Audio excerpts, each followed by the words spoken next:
नमस्कार दोस्तों, YouTube channel कल्पना Hindi academy पर आप सबका स्वागत है।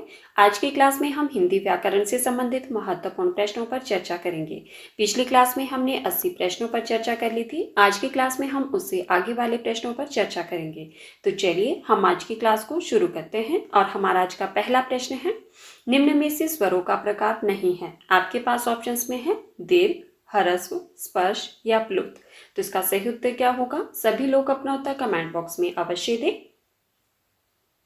बिल्कुल सही, इसका सही उत्तर होगा ऑप्शन नंबर 3। स्पर्श जो है वो स्वरों का प्रकार नहीं है, बाकी ये तीनों स्वरों के प्रकार हैं।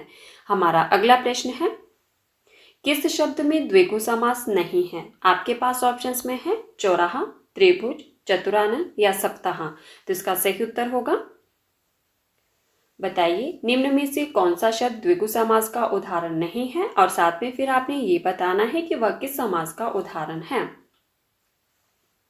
बिल्कुल सही, इसका सही उत्तर होगा ऑप्शन नंबर 3। चतुरानन द्विगु समास का उदाहरण नहीं है, बल्कि किसका उदाहरण है? ये बहुव्रीहि समास का उदाहरण है। चतुरानन, चतुर चार, आनन मुख, चार मुख वाला, अर्थात ब्रह्मा जी को चार मुख वाला कहा जाता है। तो हमारा सही उत्तर है ऑप्शन नंबर 3 चतुरानन। और इसमें कौन सा समास हुआ? बहुब्रीहि समास। हमारा अगला प्रश्न है, दोहा और सोरठा किस प्रकार के छंद हैं? आपके पास ऑप्शंस में है अर्धसममात्रिक छंद, वर्णिक छंद, समवर्णिक छंद या अर्धवर्णिक छंद। तो इसका सही उत्तर होगा, बताइए दोहा और सोरठा किस प्रकार के छंद हैं? बिल्कुल सही, इसका सही उत्तर होगा ऑप्शन नंबर 1। यह दोनों जो है वो अर्धसममात्रिक छंद है। और आपने याद रखना है, कई बार परीक्षा में ये प्रश्न भी पूछा जाता है कि दोहा का उल्टा कौन सा छंद है। तो आपने याद रखना है कि दोहा का उल्टा जो है वो सोरठा है। ठीक है। हमारा अगला प्रश्न है, जैसा करोगे वैसा भरोगे वाक्य में रेखांकित शब्द हैं। आपके पास ऑप्शंस में है क्रिया, विशेषण, सर्वनाम या अव्यय। तो इसका सही उत्तर होगा, जैसा करोगे वैसा भरोगे। इसमें रेखांकित शब्द है जैसा। तो बताइए यह कैसा शब्द है? बिल्कुल सही, इसका सही उत्तर होगा ऑप्शन नंबर 3 सर्वनाम है। हमने पढ़ा था सर्वनाम के 6 भेद। तो यह 6 भेद में से कौन सा सर्वनाम है? जैसा। बिल्कुल सही, संबंधवाचक सर्वनाम का उदाहरण है जैसा शब्द। ठीक है, हमारा सही उत्तर है ऑप्शन नंबर 3। हमारा अगला प्रश्न है, मगही किस उपभाषा की बोली है? आपके पास ऑप्शंस में है पश्चिमी हिंदी, राजस्थानी, पूर्वी हिंदी या बिहारी। तो इसका सही उत्तर होगा, बताइए मगही किस उपभाषा की बोली है? बिल्कुल सही, इसका सही उत्तर है ऑप्शन नंबर 4 बिहारी हिंदी की बोली है। हमने पढ़ा था बिहारी हिंदी की हमने कितनी बोलियां पढ़ी थी? 3। कौन कौन सी? भोजपुरी, मगही और मैथिली। तो हमारा सही उत्तर हुआ ऑप्शन नंबर 4। हमारा अगला प्रश्न है, यह, वह, तुम, आप है किसके उदाहरण है ये? आपके पास ऑप्शंस में है संज्ञा, क्रिया, विशेषण या सर्वनाम। तो इसका सही उत्तर होगा, बिल्कुल सही, इसका सही उत्तर होगा ऑप्शन नंबर 4। ये सब कैसे हैं? सर्वनाम है। ठीक है, हमारा सही उत्तर है ऑप्शन नंबर 4। हमारा अगला प्रश्न है, निम्नलिखित में से किस वाक्य में समुच्चय बोधक अव्यय नहीं है? आपके पास वाक्य दिए गए हैं, आप लोग ध्यान से पढ़िए और उसके बाद अपना उत्तर दीजिए। आपको बताना है कि इन वाक्यों में से समुच्चय बोधक अव्यय कौन सा वाक्य नहीं है। आपके पास ऑप्शंस में है वह बैठकर खाना खा रहा था, उसने कहा तो था लेकिन इतना स्पष्ट नहीं, मैं जाऊंगा या वह आएगा, मैं आया और वह गया। तो बताइए इसका सही उत्तर क्या होगा? बिल्कुल सही, इसका सही उत्तर है ऑप्शन नंबर 1 वह बैठकर खाना खा रहा था। यह समुच्चय बोधक अव्यय नहीं है इस वाक्य में। हमारा अगला प्रश्न है, साथियों आप लोगों ने मुझे कमेंट करके ये बताना है कि आप लोग किस किस एग्जाम की तैयारी कर रहे हो। ठीक है, ताकि हमारे प्रश्नों का लेवल जो है वो उस हिसाब से रहे। हमारा अगला प्रश्न है, निम्न में से कौन सा शब्द स्त्रीलिंग है? आपको बताना है कि इनमें से स्त्रीलिंग शब्द का उदाहरण कौन सा है। आपके पास ऑप्शंस में है सूचीपत, सियार, सहारा, परिषद। तो इसका सही उत्तर होगा बिल्कुल सही। इसका सही उत्तर है ऑप्शन नंबर 4। परिषद जो है वो स्त्रीलिंग है, बाकी ये तीनों शब्द कैसे हैं? पुल्लिंग है। ठीक है, तो हमारा सही उत्तर क्या है? Option number 4। हमारा अगला प्रश्न है, निम्नलिखित में से संचारी भाव किसे कहते हैं?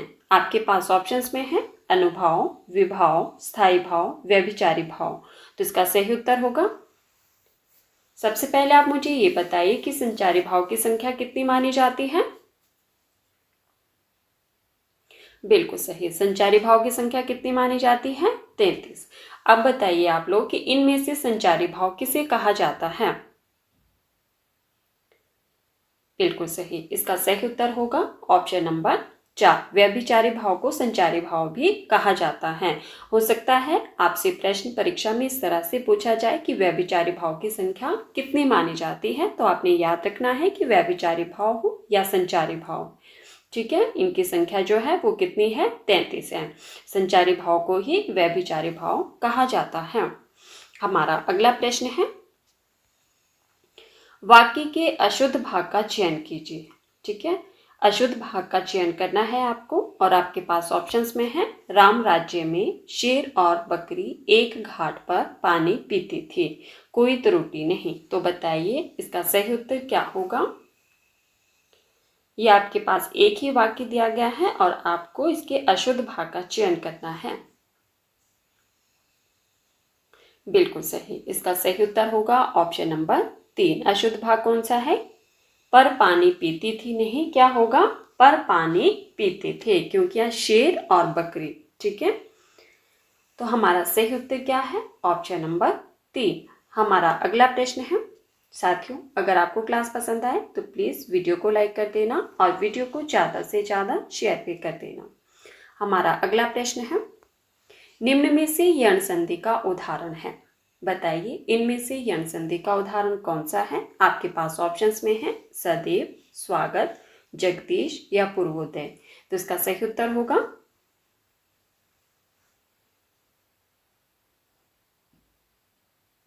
बिल्कुल सही। इसका सही उत्तर है ऑप्शन नंबर 2। स्वागत शब्द में कौन सी संधि है? यण संधि है। स्वागत का संधि विच्छेद क्या होगा?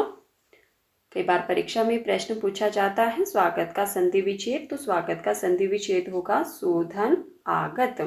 कौन सी संधि हुई इसमें? यण संधि। चलिए अब आप लोग मुझे ये बताइए कि जो सदैव शब्द है इसमें कौन सी संधि है और इसका संधि विच्छेद क्या होगा? मैंने आपको बताया था, बताइए। बिल्कुल सही। सदैव जो शब्द है इसका संधि विच्छेद होगा सदा धन ए। और कौन सी संधि है इसमें? वृद्धि संधि। बिल्कुल सही। ठीक है, चलिए अब आप लोग मुझे बताइए जगदीश। जगदीश शब्द का संधि विच्छेद क्या होगा? बिल्कुल सही, जगत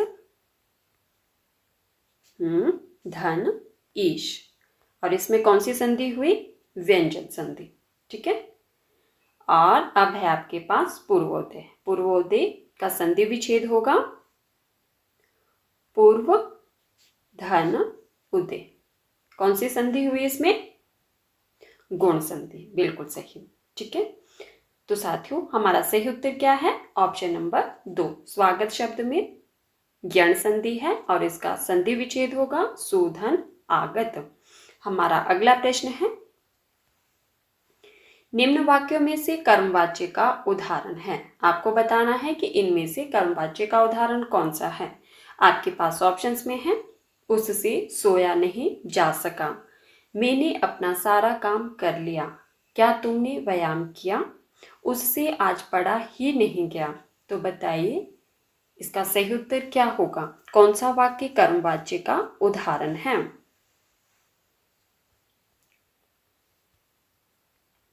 बिल्कुल सही। इसका सही उत्तर होगा ऑप्शन नंबर 4। उससे आज पढ़ा ही नहीं गया। ये जो आपके पास वाक्य है ये कर्मवाच्य का उदाहरण है। हमारा अगला प्रश्न है, मैंने पत्र लिखा वाक्य में पत्र कौन सा कारक है? आपके पास ऑप्शंस में है कर्ता, कर्म, करण या संबंध। तो इसका सही उत्तर होगा, बताइए, मैंने पत्र लिखा वाक्य में पत्र कौन सा कारक है। और आज का प्रश्न है आप लोगों के लिए कि हिंदी में कारकों की संख्या कितनी मानी जाती है। ठीक है, क्या प्रश्न है? कारक की संख्या। आप लोगों ने मुझे कमेंट करके बताना है जब भी आप इस क्लास को देखें। ठीक है, तो चलिए बताइए हमारे इस प्रश्न का उत्तर क्या होगा कि मैंने पत्र लिखा और इस वाक्य में जो पत्र है वह कौन सा कारक है।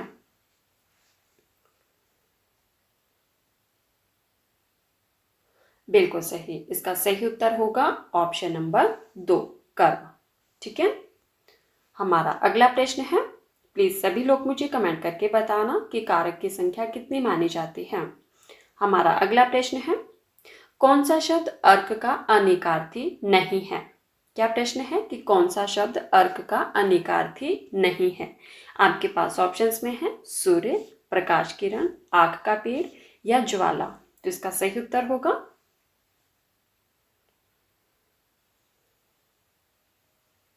बिल्कुल सही, इसका सही उत्तर है ऑप्शन नंबर 4, ज्वाला जो है वो अर्क का अनेकार्थी नहीं है। हमारा अगला प्रश्न है,